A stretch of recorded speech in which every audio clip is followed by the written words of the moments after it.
Hello, Platte County Pirates. Welcome back to PCTV News. I'm Janicia Sharp. And I'm Avery Hogan. So me and Forrest Boynton, we did a project on SAD. It's Suicidal Awareness Week. Make sure everybody knows. Talk to your friends about it. Give a compliment if you see somebody. Just tell them, oh, I like your shirt. You look nice today. Just try to do something to brighten someone's day today. Positivity is always a good thing. Hey, Miss S, how are you? I'm good. How are you? Good. So you're a SAD sponsor. What are you guys doing to make an impact?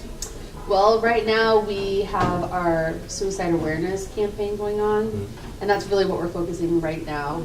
And it's a pretty cool campaign. I'm excited about it. What's the big project about? Like, what are you guys doing for the project? Well, there's a quote, and I don't remember it exactly. I'd have to pull it up, but it's basically saying, committing suicide doesn't remove the pain; it just passes it on to someone else. And so it's true. Families reap the burden of suicide. So the campaign is "Don't pass the pain, pass the positivity." Pass the positivity. That's a good slogan. I mean, imagining like what's going on in people's lives, you never really know what's going on. You know, that's the unfortunate part. Sometimes the happiest people are the ones that are suffering the most. So how do you think you'd handle a situation like that, like with a kid, and then they're like coming up to you, talking about that there's something totally going wrong in their life, and then? Oh, it's happened multiple times already. Really? Sure. You talk to them, and you have to send them to the right channel. So the counselors need to talk with them, and then they'll determine the level of severity, and then take the proper steps from there. And Mrs. Falk is also another great resource that is highly utilized, and she does so much work for suicide awareness, both what you guys see, but also behind the scenes too. All right, thank you, Miss S. Welcome. Okay, so I had the opportunity to go behind the scenes of the Pride Band, and I know you guys see them every Friday putting on a show for you guys, and I got to see all the stuff that they have to go through, and waking up early in the morning, it being cold, and them still have to push through so they can put on a show for us. So let's go check that out. I think there's a few primary differences. The first one is that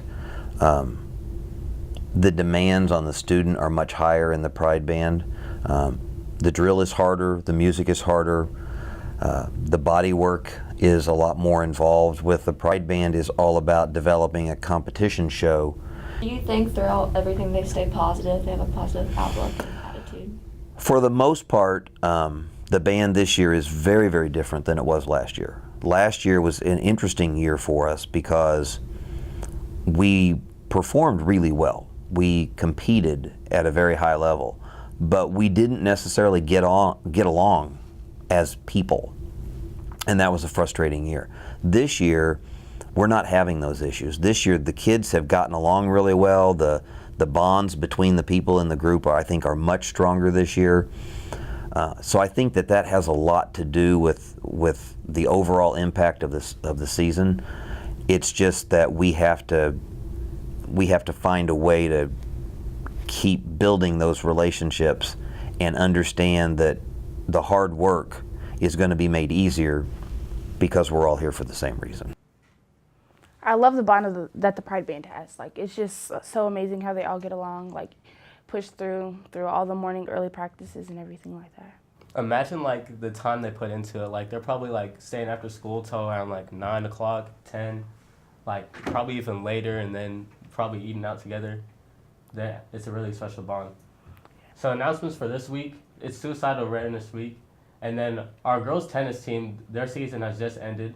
So thank you, girls. I hope you guys had a good and fun season and enjoyed your time. And congrats to the girls golf team for winning their first ever Highway 92 showdown between Smithville and Kearney. Woo! Yeah. It's always a great day to be a pirate. See you next week.